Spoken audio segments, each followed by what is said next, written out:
प्यारे बच्चों, आज हम लोग शुरू करेंगे a letter to God. A letter to God का जो कि सेकेंड पार्ट होगा, ठीक है ना। सेकेंड पार्ट इसलिए होगा क्योंकि ये पहला जो इसका पार्ट है ए लेटर टू गॉड का हिंदी एक्सप्लेनेशन वो हम करा दिए हैं और उसका डिस्क्रिप्शन में लिंक दिया गया है। आप लोग वहाँ से जा कर के देख लीजिएगा, बहुत ही अच्छे तरीके से वहाँ पर समझाया गया है। उस दिन हम लोग पढ़ लिए थे यहाँ तक, ये वाली पूरी जो लाइन है ये वाली, ठीक है ना, ये पूरी की पूरी हम लोग ने पढ़ लिया था, ठीक है। अब इसमें के बाद हम लोग पढ़ लेते that night was a sorrowful one, वह रात उन लोगों के लिए दुख की रात थी। All our work for nothing, हमारी सारे काम व्यर्थ चले गए। There's no one who can help us, ऐसा कोई नहीं है जो हमारी मदद कर सके। We will all go hungry this year, हम सबको इस साल भूखा ही रहना पड़ेगा। यहाँ तक हम लोगों का हो गया था, ठीक है ना। अब हम लोग देखेंगे यहाँ से सेकेंड पार्ट में ये वाला से बट से, ठीक है ना। बट से देखेंगे, बट में क्या लिखा गया है। अब देखिएगा, ध्यान से देखते रहिए। लिखा है कि बट, लेकिन इन द हार्ट्स, लेकिन हृदय में, of all who lived in that solitary house, लेकिन वो जो एकांत घर में रहते थे उन सभी के हृदय में, in the middle of the valley, middle of the valley मतलब घाटी के मध्य में, यानी घाटी के मध्य में जो घर था, घाटी के मध्य में अकेले घर में रहने वाले के सभी के हृदय में, ठीक है ना। लेकिन उस घाटी के मध्य में, उस एकांत मकान में रहने वाले के सभी के दिलों में क्या थी, there was a single hope, एकमात्र उम्मीद थी। यहाँ देखिए, एकमात्र उम्मीद थी। कौन सी उम्मीद थी, तो देखते हैं क्या, हेल्प फॉर गॉड, भगवान से एक उम्मीद थी। कहने का मतलब है वह लोग जो उस सोलिटरी हाउस में, उस एकांत घर में रहते थे, जो संपूर्ण वैली में अकेला घर है, उस घर में रहते थे, उन सभी के हृदय में एकमात्र केवल भगवान के लिए उम्मीद थी, ठीक है ना। आगे देखते हैं क्या लिखा है। लिखा है डोंट बी अपसेट, उदास मत हो, इतना भी उदास मत हो। Even though this seems like a total loss, total loss का मतलब सब कुछ खोना।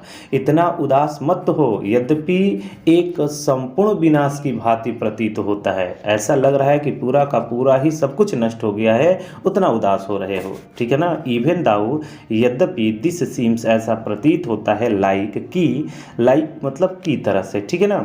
और टोटल लॉस, टोटल लॉस मतलब होता है संपूर्ण लॉस हो चुका है, पूरा का पूरा नुकसान हो चुका है। इतना अधिक मत घबराओ, यद्यपि एक पूर्ण, कहता है कि पूरा का पूरा विनाश की भांति प्रतीत होता है। रिमेंबर, याद रखो, ये लाइन को अंडरलाइन करिएगा। Remember, no one dies of hunger, कोई भी भूख से नहीं मरता है, ठीक है ना। कहता है कि याद रखो, कोई भी भूख से नहीं मरता है।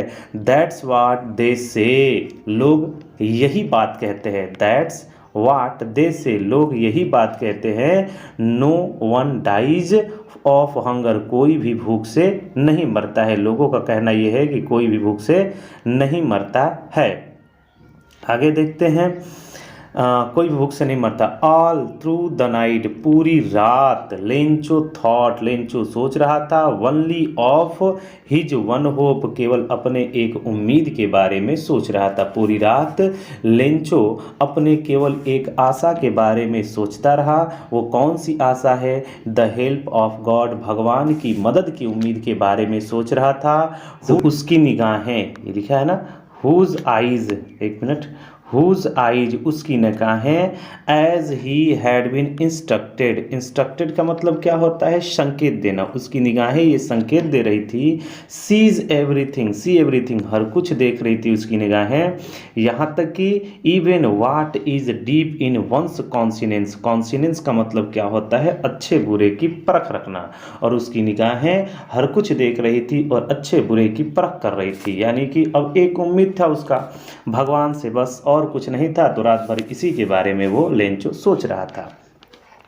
इस लाइन को अंडरलाइन कीजिएगा। लिखा है कि Lencho was an ox of a man. Ox of a man का मतलब होता है बैलों का आदमी, कहने का मतलब बैलों की तरह से काम करना, ठीक है ना। वर्किंग लाइक एन एनिमल, जानवरों की तरह से खेतों में काम कर रहा था। इन द फील्ड से, लेंचो खेतों में बैलों की तरह से कड़ी मेहनत करता था, बहुत ज़्यादा काम करता था। बट स्टिल, लेकिन फिर भी, he knows how to write, लेकिन वह लिखना जानता था। वह खेतों में बैलों की तरह से काम करता था, कहने का मतलब बड़ी कठिन परिश्रम करता था, लेकिन लिखना पढ़ना जानता था, लिखना जानता था। He follow Sunday, the following Sunday, अगले दिन संडे को, at daybreak, daybreak का मतलब दिन का अभी शुरुआत होना, यानी कह सकते हैं सवेरे सवेरे एकदम हो रही में।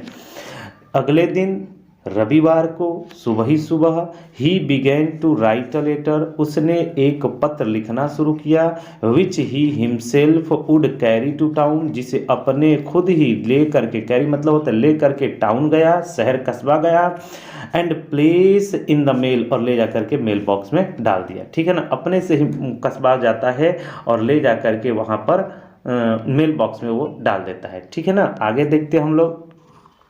लेटर लिखता है, अंडरलाइन रखिएगा कि अगले दिन संडे को लिखता है, सुबह ही सुबह ले जा करके मेल बॉक्स में लेटर को डाल देता है, ठीक है ना। और लिखता क्या है, इट वाज नथिंग, यह कुछ नहीं था, किसके सिवा, less than a letter to God, यह एक भगवान को पत्र के सिवा कुछ नहीं था, है ना। क्या था, यह भगवान को लिखे गए पत्र के सिवा कुछ नहीं था, यानी कि भगवान को पत्र लिखता है, बड़ी अजीब मामला था, भगवान को पत्र लिख रहा है। क्या लिखता है, गॉड का सिग्नेचर करता है, गॉड जैसे हम लोग लिखते हैं ना लेटर लिखते समय, उसी तरह से गॉड लिखता है, जैसे हम लोग डियर सर या रिस्पेक्टेड सर करके लिखते हैं, उसी तरह से गॉड लिखता है। ही रोट, उसने लिखा, इफ़, यदि, यू डोंट हेल्प मी, यदि आप मेरी मदद नहीं करेंगे, हे भगवान, यदि आप मेरी मदद नहीं करेंगे तो माई फैमिली, मेरा परिवार, एंड आई, और मैं, विल गो हंग्री, हम लोग भूखे ही रहेंगे, दिस ईयर, इस साल। कहता है कि हे भगवान, यदि आप मेरी मदद नहीं करेंगे तो मैं और मेरा परिवार इस साल भूखे ही रहेगा। आई नीड, अंडरलाइन कीजिएगा, आई नीड 100 पेसोज, मुझे 100 पेसोज की ज़रूरत है, नीड है, इन ऑर्डर टू सो, बोने के लिए, इन माई फील्ड अगेन, मेरे खेत को फिर से बोने के लिए, and to leave until the crop comes, और जब तक कि फसल आ नहीं जाता तब तक के लिए, जीविका के लिए हमें 100 पेसोज की ज़रूरत है, ठीक है ना। कहता है भगवान, मुझे 100 पेसोज की ज़रूरत है, जिससे कि फसल नहीं आ जाता तब तक के लिए, और खेत को फिर से बोने के लिए मुझे 100 पेसोज की ज़रूरत है, ठीक है ना। कहता है बिकॉज द हेलस्टोन, क्योंकि हेलस्टोन, ओले ने डॉट डॉट किया है, इसका मतलब ओले ने सब कुछ बर्बाद कर दिया है, ठीक है ना। आगे देखते हैं। इसके बाद ही रोट टू गॉड, उसने लिखा भगवान को, क्या, ऑन द एवलप, एवलप मतलब होता है लिफाफा, उसने लिफाफे पर लिखा, लिफाफा मतलब होता है जिसमें हम लोग कार्ड को डालते हैं, ठीक है ना। पुट द लेटर इनसाइड, और लेटर को उस लिफाफे के अंदर डाला, इनसाइड का मतलब होता है अंदर, लिफाफे को, लेटर को लिफाफे के अंदर डाला। स्टिल ट्रबल्ड, ठीक है ना, डालता है। वेंट टू टाउन, यानी कि बड़ी ही परिश्रम से वह टाउन गया, शहर गया। एट द पोस्ट ऑफिस, और पोस्ट ऑफिस पर जाता है। ही प्लेस्ड द स्टाम्प, और उस पर एक स्टाम्प लगाता है, छोटा सा आता है, 1 इंच का स्टाम्प आता है, जो कि ठीक है ना, स्टाम्प आता है, वो उस फोटो पर लगाता है, लेटर पर लगा देता है। And dropped it into mail box, और मेल बॉक्स में ले जाके ड्रॉप कर देता है, गिरा देता है, ले जाके मतलब लेटर को ले जाके डाल देता है, ठीक है ना। अब देखते हैं आगे क्या है। वन ऑफ एम्प्लॉइयों में से एक, हु वाज पोस्टमैन, जो कि पोस्टमैन था, अब डाकिया वाले के जगह पर डाकिया वाला था, अरे पोस्ट ऑफिस में डाकिया वाला था, उन एम्प्लॉइयों में से एक। And also helped at the post office, और पोस्ट ऑफिस की मदद भी किया करता था वो postman. Went to his boss, वह अपने बॉस के पास गया, लाफिंग हार्टेडली, हंसते हुए पूरे अपने बॉस के पास गया, ठीक है ना। And showed him to the letter to God, और भगवान के नाम का पत्र ले जा करके अपने बॉस को दिखाता है, ठीक है ना। हंसते हुए पूरा जाता है और भगवान के नाम का पत्र ले जा करके अपने बॉस को दिखाता है, क्योंकि उसके ऊपर जो सीनियर है, सीनियर को दिखाएगा ना, तो वो ले जा करके हंसते हुए एकदम जाता है और अपने बॉस को दिखाता है, ठीक है ना। आगे देखते हैं यहाँ से। सो गॉड। अब उसके बाद नेवर हिज कैरियर, अपने पूरे कैरियर में पोस्टमैन, एज अ पोस्टमैन, जब से वो पोस्टमैन बना है तो पोस्टमैन वाले जीवन काल में कभी नहीं हैड ही नो, नहीं जानता दैट एड्रेस, वो उसे कभी वो एड्रेस को पता ही नहीं चला कि एड्रेस है कहाँ। जितना भी जैसे कि लेटर ये पोस्टमैन की उम्र में पोस्टमैन के कार्य करने के दौरान कभी भी उसने नहीं यह लेटर को देखा था, कभी भी ऐसा लेटर नहीं देखा था, नहीं ऐसा एड्रेस जानता था वो कभी। द पोस्टमास्टर, अब पोस्टमास्टर कैसा था? फैट था, मोटा था, एमिएबल था। एमिएबल का मतलब होता है मिलनसार, फ्रेंडली। ये क्वेश्चन पूछेगा आप लोग को, ठीक है ना। फ्रेंडली लिख लीजिएगा, फ्रेंडली, फ्रेंडली, ठीक है ना। फ्रेंडली था वो आदमी। कौन? एमिएबल मतलब होता है फ्रेंडली, ये क्वेश्चन में आता है, ठीक है ना। आगे देखते हैं नेक्स्ट। एमिएबल फेलो था, फेलो मतलब आदमी बोल सकते हैं। वो एक बहुत ही सभ्य व्यक्ति था, बहुत ही अच्छा आदमी था, फ्रेंडली था, मिलनसार था, ठीक है ना। कौन? Postmaster. Also break out his out laughing, उसकी भी हंसी निकल पड़ी। हो सकता है भाई ऐसा कभी देखा ही नहीं है एड्रेस, तो उसकी भी हंसी निकल पड़ी, भले ही कितना सभ्य हो। बट ऑलमोस्ट इमीडिएटली, इमीडिएटली का मतलब होता है तुरंत, लेकिन तुरंत ही टर्न्ड सीरियस, लेकिन तुरंत ही वो क्या हो गया? गंभीर हो गया, सीरियस हो गया। And tapping the later on the desk, और जो सामने डेस्क रखी होती है, कुर्सी पर बैठा हुआ होगा और उसके सामने जो मेज रखी होती है उस पर वह अपने लेटर को रखता है, कमेंटेड, और अपना टिप्पणी देता है, कहता है वाट फेथ, क्या विश्वास है। जैसे बोलते हैं लोग ना, बहुत विश्वास है, क्या विश्वास है। आई विश, मेरा उम्मीद है। आई स्टार्ट, एक minute, I wish I had the faith of the man, इस आदमी का जो विश्वास है, हु रोट दिस लेटर, इस जिसने इस पत्र को लिखा है, उस आदमी का विश्वास, क्या अद्भुत विश्वास है। काश है कि काश इस पत्र की भांति ही आत्मा में, परमात्मा में मेरी अडिग विश्वास होती, ये बोलता है आगे चल करके। देखिएगा, starting up a correspondence with God, वार्तालाप या विश्वास कह सकते हैं भगवान में। कहता है काश इसी तरह से जैसे उसने लेटर को लिखा है उस तरह से मेरी भी विश्वास क्या होती? भगवान में होती। आगे देखते हैं, इसको थोड़ा सा मिटा देते हैं, ठीक है ना। आगे देखते हैं, गंदा जैसे लग रहा है आगे। So in order not to shake the writer's faith in God, shake का मतलब होता है डगमगाना, ठीक है ना। कहता है उस आदमी, राइटर अब कौन है? वो जो लेंचो है वही है। कहता है उस आदमी का परमात्मा के प्रति जो विश्वास है, अडिग विश्वास था, वो डगमगा न जाए, ठीक है ना। इसलिए the postmaster came up an idea, उस पोस्ट मास्टर को एक आइडिया आता है। वो कहता है कि जिसने इस लेटर को लिखा है, भगवान के प्रति बहुत ज़्यादा विश्वास है, उसका विश्वास भगवान के प्रति डगमगा न जाए, तो उसके दिमाग में एक विचार आता है। कौन सा विचार? आंसर द लेटर, इस लेटर का आंसर देने का उसके अंदर विचार आता है कि चलो इसका आंसर दे दिया जाए, उस आदमी का विश्वास डगमगाएगा नहीं। But when he opened it, लेकिन जब उसने उसको खोला, यानी कि जब लिफाफे को खोला, वो सोचता था कि इसका आंसर दे दे, क्यों लिखित में रहा होगा, लिख करके दे देंगे, भगवान के प्रति उसका विश्वास भी बना रहेगा। लेकिन जब लेटर को खोलता है तो it was evident that to answer, लेकिन यह आंसर देने के बजाय it he needed something more than goodwill, लेकिन यह goodwill, ink and paper, ink और पेपर के अलावा इस पे और किसी चीज़ की ज़रूरत थी, ठीक है ना। कहता है कि पोस्टमास्टर के दिमाग में एक विचार आ गया कि उसका उत्तर दिया जाए, लेकिन जब उसने लेटर को खोला तो यह स्पष्ट हो गया कि इसमें उत्तर देने की नेक भावना से, गुडविल का मतलब होता है नेक भावना, नेक भावना से अधिक कुछ अन्य चीज़ की भी ज़रूरत है, ठीक है ना। क्या चीज़ की ज़रूरत है गुडविल से ज़्यादा? इंक एंड पेपर, ठीक है ना। बट लेकिन वह stuck to his resolution, resolution का मतलब होता है अड़िग रहना, दृढ़ निश्चय, लेकिन वह अपने निश्चय पर अड़िग रहा, ठीक है ना। ही आस्क्ड फॉर मनी, उसने पैसे मांगे, फॉर हिज एम्प्लॉयज, अपने एम्प्लॉइयों से, वह अपने एम्प्लॉइयों से पैसा मांगता है जो उसके साथ काम करने वाले होते हैं, अपने सहकर्मियों से पैसे मांगा। He himself gave part of his salary, और अपने सैलरी का भी कुछ हिस्सा वह देता है पोस्टमास्टर। एंड सेवरल फ्रेंड्स, और बहुत सारे दोस्तों से भी of his were obliged to give something for an act of charity, मतलब दान कह सकते हैं।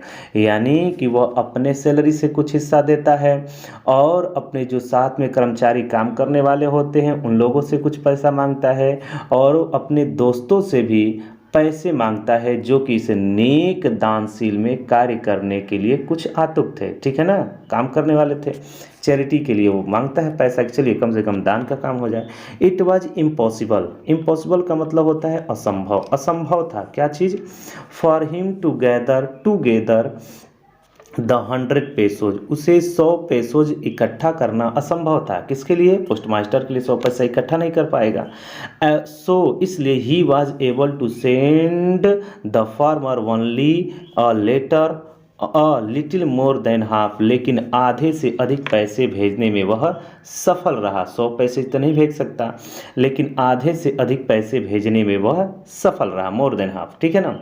ही पुट द मनी, उसने पैसे को रखा, एन इन एवलप, एवलप मतलब होता है लिफाफा, एड्रेस टू लेंचो, और उस लिफाफे पर लेंचो का एड्रेस लिखा, with it a letter containing only a signature word, और एक उस पर सिग्नेचर करता है एज ए सिग्नेचर, किसका, भगवान का नाम का सिग्नेचर करता है, क्योंकि लेंचो के पास पहुंचेगा तो वो समझेगा कि नहीं भगवान नहीं भेजा है, क्योंकि भगवान की क्या है, उस पर सिग्नेचर है, इसलिए वो पैसा रखता है लिफाफे में और ऊपर लिफाफे पर लेंचो का एड्रेस लिखता है और एड्रेस लिखने के बाद भगवान की सिग्नेचर कर देता है, ठीक है ना। सोचता है कि अगर उस पर लिख देंगे, सिग्नेचर कर देंगे तो उसको लगेगा कि भगवान ही पैसे को भेजे हैं, ठीक है ना। आगे देखते हैं नेक्स्ट। अब क्या होता है, संडे को तो गया था, लेटर लिखा, अब अगले दिन फिर संडे को, अगला जो संडे आता है, Sunday Lencho came a bit earlier, थोड़ा जल्दी आ गया, than usual to ask if there was a letter for him, है ना। अगले रविवार को कुछ अन्य दिनों की तुलना में वो जल्दी से आ जाता है, ठीक है ना, यह पूछने के लिए कि क्या उसके लिए कोई पत्र आया है ना। इट यूजुअल आस्क, पूछने के लिए, if there was a letter for him, कि क्या उसके लिए कोई पत्र आया है, ठीक है ना।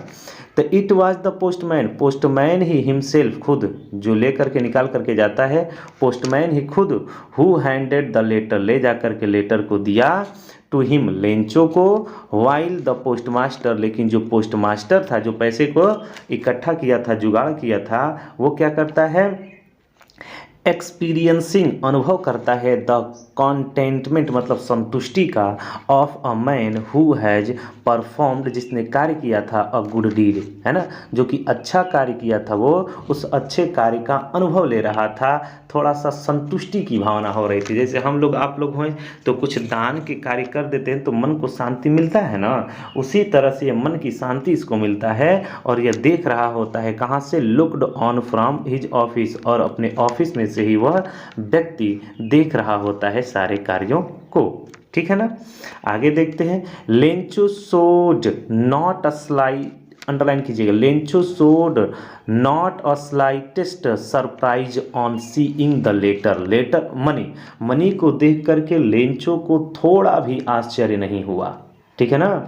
लेंचो को देख करके, और लेंचो पैसे को देख करके उससे थोड़ा सा भी आश्चर्य नहीं हुआ, ये क्वेश्चन पूछेगा। सच वाज हिज कॉन्फिडेंस, क्यों, क्योंकि उसे कॉन्फिडेंस था, विश्वास था कि भगवान पैसा भेजेंगे, बट लेकिन ही बिकम एंग्री, लेकिन वह क्रोधित हो गया, नाराज हो गया, when he counted the money, जब उसने पैसे को गिना तब वह नाराज हो गया, किस बात से, कि God could not have made mistake, कि भगवान कोई गलती नहीं कर सकते, nor could he have deny मतलब मना करना, लेंचो ना ही वो लेंचो की बातों को मना कर सकते हैं, व्हाट ही हैड रिक्वेस्टेड, जिसके लिए उसने रिक्वेस्ट किया था, ठीक है ना। जब वो लेटर को लेंचो खोलता है तो वो गुस्सा हो जाता है और कहता है कि भगवान गलती कर ही नहीं सकते, और न ही वो लेंचो की जो रिक्वेस्ट किया है उसको स्वीकार करने से मना कर सकते हैं। अब कहीं ना कहीं बात फंस गई, हो सकता है तब ये लोग किए होंगे, ये उसके माइंड में आएगा, ठीक है ना। आगे देखते हैं, इमीडिएटली, तुरंत, Lencho went up to the window, तुरंत लेंचो विंडो के पास गया, to ask paper and ink, और क्या मांगता है, पेपर और इंक मांगता है। On the public writing table, public writing table का मतलब आप बैंक उंक में जाएंगे तो वहाँ पर आपको फॉर्म भरने के लिए एक पब्लिक टेबल रहता है, उस पर सब लोग फॉर्म भरते होते हैं, ठीक है ना। उसी तरह से एक पब्लिक टेबल होता है, उसी पर रख करके उसको लिफाफे अब नया लेटर लिखेगा ना। ही स्टार्टेड टू राइट, उसने लिखना शुरू कर दिया। क्या लिखता है, विथ मच रिंकलिंग, रिंकलिंग का मतलब होता है सिकुड़ना, ऑफ हिज ब्रो, जैसे टेंशन के मारे हो जाते हैं आप लोग ना, टेंशन में या कोई भी इंसान हो जाता है तो ऊपर की भौहें सिकुड़ सी जाती हैं, ऐसे टेंशन से एकदम सिकुड़ सी जाती है, आप लोग अनुभव किए होंगे, ठीक है ना। उस तरह से उसकी भौहें उसने कर लिया था। कॉज्ड बाई इफर्ट, इफर्ट मतलब होता है प्रयास, और कॉज मतलब के कारण, है ना, क्योंकि वो प्रयास कर रहा था। He had to make to express his idea, क्योंकि वह अपने विचारों को, एक्सप्रेस का मतलब होता है व्यक्त करना, वह अपने विचारों को व्यक्त कर रहा था और इसके लिए उसकी भौहें एकदम सिकुड़ सी गई थी, ठीक है ना। वेन ही फिनिश, जब उसने लेटर लिख लिया, फिनिश का मतलब कार्य समाप्त करना। जब उसने लेटर लिख लिया, he went to the window, वह विंडो के पास गया। टू बाई स्टाम्प, है ना, स्टाम्प खरीदता है। विच ही लिक्ड, उसे वह चाटता है, जैसे थूक लगाना होता है ना, वह चाटता है। And then affixed to, और उस पर क्या करता है, फिक्स करता है, लेटर पर वह फिक्स करता है यानी कि चिपकाता है, ठीक है ना। आगे देखते हैं नेक्स्ट। ये लेंचो को देख सकते हैं, ये लेंचो का सीन दिया गया है, लेंचो दे रहा है और इधर क्या है, लेंचो इधर दे रहा है, ठीक है ना। देखिए ये पूरा का पूरा सीन पोस्ट ऑफिस का है और देखिए ये टेबल है, लेटर रखा हुआ है, ये पूरा का पूरा सीन आप लोग देख सकते हैं, बुक में दिया गया है, ठीक है ना। यहाँ पर हम लोग आगे देखते हैं नेक्स्ट। नेक्स्ट क्या होता है, उसके बाद क्या होता है, विंडो के पास गया, लिख करता है और फिक्स्ड टू द एवलप, एवलप का मतलब होता है लिफाफे पर उसको चिपका देता है। With a blow of his fist, fist का मतलब होता है मुट्ठी, जैसे कहते हैं ना मुट्ठी मार करके, ऐसे हाथ का मुट्ठी बन करके और लेटर पर वो स्टाम्प लगा करके उसे एक मुक्का मार देता है, चिपक गया उस तरह से, ठीक है ना। उसी तरह से चिपकाता है। The moment the letter fell into the mail box, और फिर ले जा करके वो मेल बॉक्स में डाल देता है। The post master went to the open it, ठीक है ना, फिर जाता है पोस्ट मास्टर, उस लेटर को लेकर के आता है और खोलता है। ये तो लिखा और लिख करके ले जा करके डाल दिया, ठीक है ना, ले जा करके मेल बॉक्स में डाल दिया। लेकिन जब पोस्ट मास्टर था फिर से उसको खोलता है और उस पर लिखा क्या होता है, इट सेड, इस पर लिखा हुआ था गॉड, भगवान, ऑफ द मनी, जो पैसा था, दैट आई आस्क्ड फॉर, जो पैसा मैंने आपसे मांगा था, ओनली 70 पेसोज, अंडरलाइन कीजिएगा, 70 पेसोज रिच्ड मी, केवल मेरे पास 70 पैसे ही पहुँचे हैं। मांगा कितना था, 100 पैसे, पहुँचा है कितना, 70 पैसे, यानी कि 30 पैसे जब भी बाकी हैं। सेंट मी, कहता है कि भेजिए द रेस्ट, रेस्ट मतलब होता है बचा हुआ, लग रहा है कि वहाँ पर कर्जा छोड़ गया है, ठीक है ना, तो बचा हुआ पैसा भेजिए। Since I need it very much, क्योंकि मुझे इसकी बहुत ज़रूरत है, उस पैसे को आप भेजिए, ठीक है ना। But do not send it, लेकिन इसे मत भेजिएगा, to me through the mail, लेकिन आप मेल के जरिए मत भेजिएगा, जो आपने पहला वाला भेजा था, पहले इससे पहले वाले जो लेटर भेजे थे आप इसे मेल से मत भेजिएगा। बिकॉज, क्योंकि द पोस्ट ऑफिस एम्प्लॉयज़, क्योंकि जो पोस्ट ऑफिस के एम्प्लॉयज़ हैं, are a bunch of crooks, क्योंकि यह बंच ऑफ क्रूक्स हैं, ठीक है ना। लेंचो लिखता है क्योंकि यह सब के सब क्या है, ठगों का एक समूह है, लुटेरों का एक दल है। लेंचो लिख करके ऐसा बोलता है, ठीक है ना। यहीं पर कहानी ख़त्म हो जाती है और ये सीन है, ठीक है ना। लेकिन हकीकत में क्या होता है कि लेंचो का जो भी पैसा आया हुआ रहता है, 70 पैसे, वो तो सब एम्प्लॉय ही भेजे रहते हैं, अपने दोस्तों से मांग करके, अपने एम्प्लॉयों से मांग करके और अपनी सैलरी में से दे करके दिया रहता है। लेकिन इसको लगता है कि भगवान ने पैसा भी भेजा था, इसको अथाह विश्वास होती है, ठीक है ना। ये क्वेश्चन भेजेगा, क्वेश्चन करेगा, अगला चैप्टर में हम क्वेश्चन आंसर देंगे तो उसमें रहेगा कि क्या जो बंच एम्प्लॉय थे, बंच ऑफ क्रूज थे, तो नहीं थे। 2 क्वेश्चन ऐसे करके आएगा, ठीक है ना। तब तक के लिए देखते रहिए वीडियो। Thanks for watching.